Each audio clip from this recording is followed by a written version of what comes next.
रसूलुल्लाह सल्लल्लाहु अलैहि वसल्लम के सहाबी अब्दुल्लाह इब्न उमर रज़ियल्लाहु तआला अन्हु बयान करते हैं, हम नमाज पढ़ रहे थे, एक आदमी कहने लगा नमाज शुरू करते वक्त अल्लाहु अकबर कबीरा वल्हम्दुलिल्लाहि कसीरा व सुब्हानल्लाहि बुकरतन व असीला, इतने कलिमात कहता है।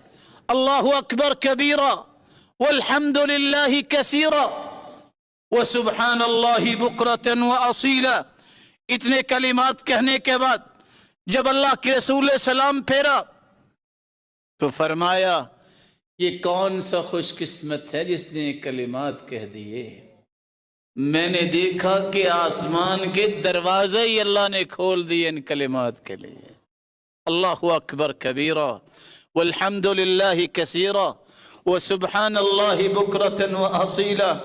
अब्दुल्लाह इब्न उमर रज़ियल्लाहु तआला अन्हु फरमाते हैं, जिस दिन से मैंने अल्लाह के रसूल की जुबान अतहर से ये कलिमात सुने, आज तक मैंने इन कलिमात को छोड़ा नहीं है।